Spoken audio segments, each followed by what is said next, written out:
Waktu saya kecil dulu, programmer atau dunia IT masih belum banyak terdengar kayak sekarang. Saya anak biasa-biasa aja, jadi hobi saya pun kayak anak-anak biasa, misalnya main sepeda, nyebur di sungai, atau main bola sama anak-anak kompleks. Atau ngikutin berita olahraga tim bola favorit. Gak pernah dengar yang namanya programming, tapi alhamdulillah waktu itu udah tahu yang namanya komputer lah. Karena di rumah ada komputer sederhana yang dipakai orang tua saya untuk kerja. Waktu itu sistem komputer masih belum umum kayak sekarang, apalagi smartphone. Yang namanya smartphone malah belum ditemukan. Tapi dari komputer rumah saya paling nggak jadi terekspos yang namanya komputer dan fitur-fitur dasar kayak nulis surat pakai Word atau main game-game, video game lawas yang ada di zaman itu. Nah, dari sini bagaimana saya bisa jadi belajar coding, terus sekarang jadi programmer, jadi software engineer. Mari kita bahas di video ini, jangan kemana-mana. Halo lagi teman-teman. Gak tahu kalau teman-teman sekarang, tapi kalau zaman dulu pelajaran komputer atau TIK itu baru ada di SMP, dan itu pun kadang ada kadang enggak, tergantung apa ada guru yang bisa ngajarin. Materinya pun beda-beda, kebanyakan bukan programming tapi pakai fitur dasar komputer kayak Windows, Word, ngapal menu-menunya, istilah-istilah kayak CPU, memori, dan sebagainya. Pernah sekali di SMP, satu semester kalau nggak salah ada pelajaran dasar pemrograman dengan Turbo Pascal. Turbo Pascal ini adalah salah satu bahasa pemrograman jadul banget, tapi dulu cukup populer sebagai bahasa pemrograman yang digunakan untuk pendidikan. Guys, kalau sekarang udah ada JavaScript, Java, Python, dan sebagainya, jadi nggak perlu repot-repot belajar Pascal lagi. Toh sekarang jarang banget ada aplikasi yang pakai Pascal, kecuali aplikasi dari zaman dulu ya. Tapi lumayan, saya dari pelajaran ini saya jadi tahu ide di balik pemrograman itu. Jadi dari sini saya tahu kalau programming itu bikin instruksi ke komputer dalam tulisan yang disebut kode, ada bahasanya yang khusus untuk pemrograman sehingga komputer bisa ngerti apa yang kita suruh dia lakukan, dan ada struktur kayak loop atau if else. Komputer bisa disuruh melakukan perhitungan, misalnya hitungan matematika atau menggabungkan teks.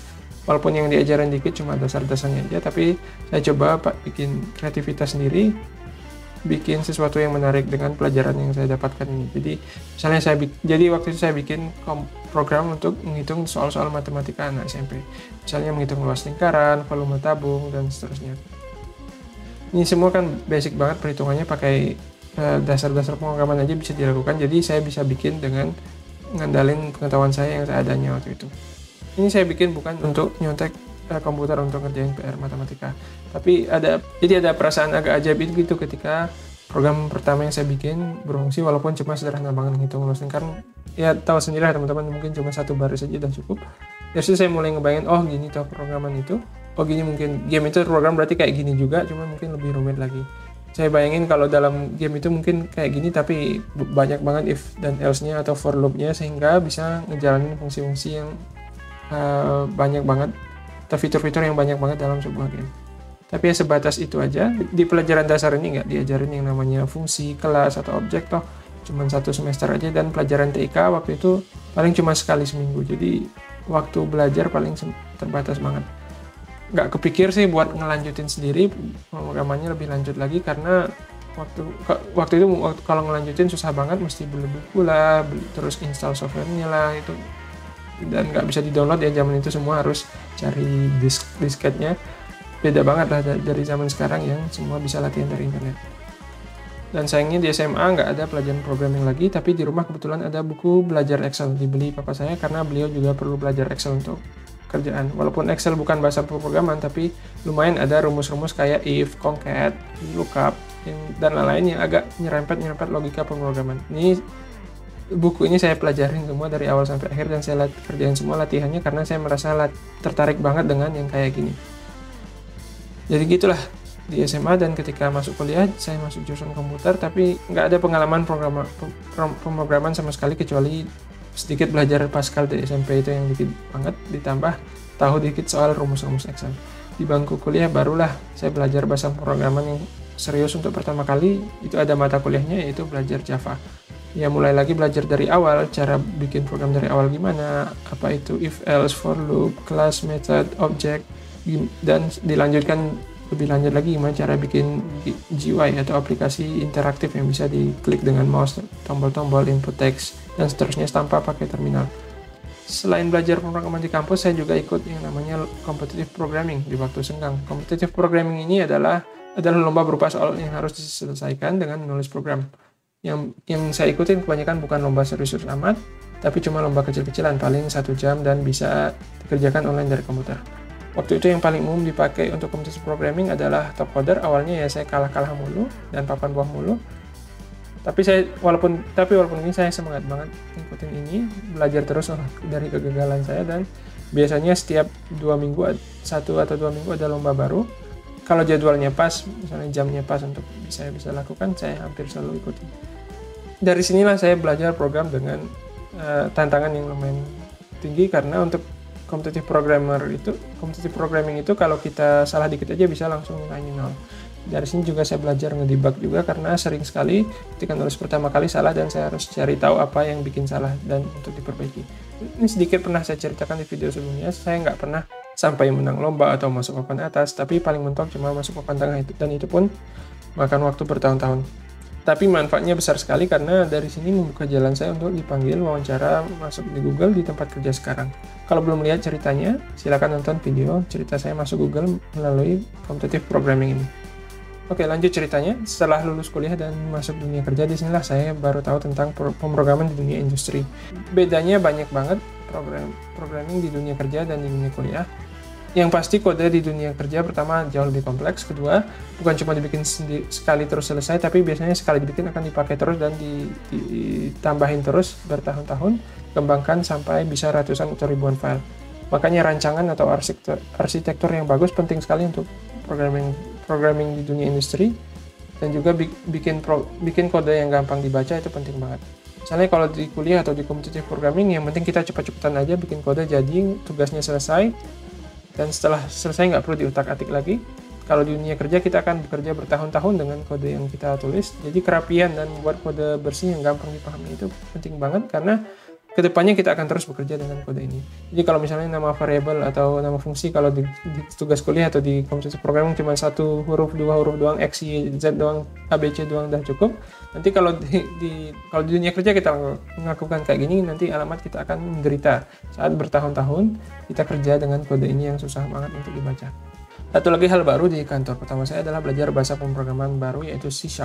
C# ternyata banyak banget kemiripannya dengan Java yang saya pelajari di kuliah.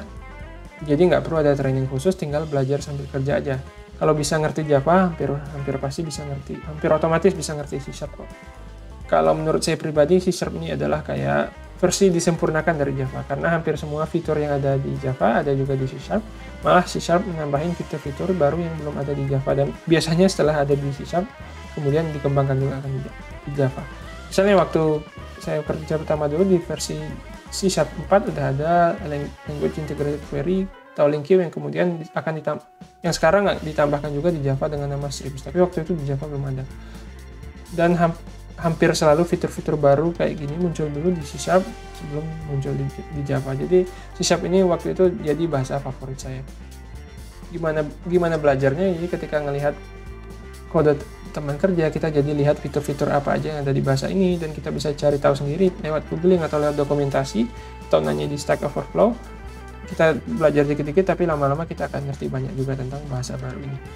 Di tempat ini juga ada sistem-sistem lama alias legacy yang belum pakai C# tapi pakai yang namanya C++ atau VB6. Kalau dua bahasa ini saya nggak rekomend buat teman-teman.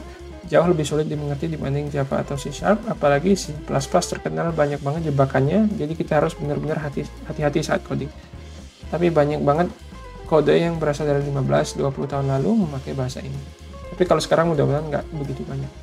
Misalnya ketika saya pindah kerja di Google, di sini ada macam-macam bahasa pemrograman yang dipakai, tapi buat tim saya, bahasa pemrograman utama adalah Java. Ini adalah bahasa yang saya pelajari di kuliah, jadi nggak perlu belajar ulang lagi. Tapi setelah sekian lama pakai C# di kantor sebelumnya, rasanya kayak downgrade. Jadi sebelumnya ngerjain C#, sekarang ngerjain Java yang menurut saya versi C# yang lebih tertinggal. Jadi seperti saya sebutkan tadi, C# selalu nambahin fitur-fitur baru yang ada di Java, jadi kerasa banget fitur-fitur yang saya sering pakai, misalnya lambda, query, extension method, nggak ada di Java, sehingga ngehalangin kebebasan saya untuk ngoding. Bukan berarti nggak bisa coding di Java ya, atau ada yang nggak bisa dilakukan di Java. Semua bisa diakalin, walaupun fiturnya nggak ada, tapi pasti ada aja cara untuk ngakalin. Tapi seringkali cara yang di Java harus ngakalin macam-macam ini nggak seefisien cara di C# yang tinggal pakai fitur praktis dari bahasanya. Jadi saya seringkali kangen pakai C# lagi. terutama di awal-awal. Dan kalau coding di rumah, misalnya coding di rumah iseng-iseng, saya pakai C# untuk melepas kangen ini. Tapi sebenarnya Java ini jauh lebih banyak dipakai dibanding C# karena statusnya memang lebih mainstream untuk industri, terutama untuk backend. C# sebenarnya juga banyak dipakai, tapi nggak sebanyak Java. Tapi dua-dua bahasa ini berguna banget untuk diketahui, dan dua-duanya banyak kemiripan, sehingga untuk pindah dari Java ke C# atau sebaliknya itu gampang banget, nggak perlu belajar terlalu banyak. Karena di pekerjaan ini saya juga terlibat project yang ngurusin front end, jadi saya juga sempat belajar JavaScript. JavaScript ini bahasa yang sangat berguna sekali karena untuk front end untuk web development, untuk front end hampir selalu dipakai, dan kadang juga bisa dipakai di backend. Walaupun dari segi nama JavaScript ini mirip dengan Java, tapi dua bahasa ini beda banget, jadi saya harus belajar dari awal. Sebenarnya nggak masalah besar sih, mesti belajar bahasa baru itu. Awalnya beberapa hari ngerjain dulu tutorial supaya kita tahu dasar-dasarnya, tapi nggak harus lama-lama banget. Kalau menurut saya yang penting sih kita belajar dasarnya dulu, habis itu langsung aja nyemplung ngerjain tugas-tugas yang pakai bahasa itu. Awalnya mungkin kita akan lamban ngerjainnya karena kita banyak nggak tahu, atau mungkin kualitas kode kita masih rendah karena kita masih baru di bahasa ini. Tapi dari situlah kita belajar. Misalnya kalau kita stuck, kita nggak tahu caranya, kita nyari-nyari tahu solusinya, dari situ kita belajar. Atau saat kode kita kualitasnya rendah, teman-teman kantor akan ngasih masukan gimana cara perbaikinya. Belajar sambil ngerjain kayak gini jauh lebih efektif daripada berminggu-minggu cuma fokus tutorial atau training doang. Jadi kalau saran saya, belajar bahasa baru, belajar dasar-dasarnya dulu lewat tutorial, tapi habis itu ya langsung nyemplung aja ngerjain sambil belajar. Jadi saran saya kalau mau belajar bahasa baru, cukup tutorial pendek aja supaya tahu dasar-dasarnya, mungkin katakanlah sehari 2 hari atau maksimal seminggu, itu udah lama banget. Tapi setelah kita udah tahu dasarnya, nggak perlu kita lama-lama tutorial lagi, langsung aja nyemplung ngerjain tugas-tugas kita, ngerjain kerjaan biasa. Walaupun kita belum sempurna tahunya, tapi kita sambil kerja sambil belajar. Dan sering-sering kita luangkan waktu untuk berhenti. Misalnya kita lagi ngerjain ini, kita luangkan waktu untuk tahu cara mengerjakan tugas itu yang dengan baik dalam bahasa pemrograman yang baru ini. Jadi kita nggak stuck, kita sambil belajar, kita juga terus produktif. Jadi itulah cerita saya awal masuk dunia pemrograman dan tentang bahasa-bahasa yang pernah saya pelajari dan pernah saya kerjakan. Tujuan saya ngasih gambaran aja kalau contoh jalur belajar itu kayak gimana. Tentu saja teman-teman bisa jadi jalurnya beda atau bahasa pemrograman yang dipelajari beda, itu semua nggak masalah. Bahasa favorit teman-teman juga beda karena memang jalur dan kondisi karir atau pendidikan masing-masing kita itu beda. Kalau saya sendiri sampai sekarang bahasa yang paling lancar codingnya adalah Java dan C# karena dua inilah bahasa yang paling banyak saya pakai selama karir saya, dan kebetulan dua bahasa ini juga mirip satu sama lain, jadi kadang-kadang sekaligus belajar dua bahasa ini. Selain ini saya juga tahu sedikit tentang JavaScript. Idealnya saya ingin tahu lebih dalam lagi dan praktek lebih banyak lagi dalam JavaScript, tapi untuk sekarang ini ya tahunya masih level menengah aja. Makanya beraninya bikin tutorial JavaScript di channel ini level beginner aja, karena saya tahu kalau level lanjutan saya sendiri mungkin masih banyak yang nggak tahu. Terima kasih sudah nyimak. Kalau ada saran untuk video ini maupun video-video selanjutnya, silahkan tulis di komentar. Kalau belum subscribe, silahkan subscribe kalau tertarik topik channel-channel kita, yaitu tentang karir dan wawasan dunia IT atau pemrograman, supaya nggak ketinggalan video-video ke depannya. Sampai jumpa.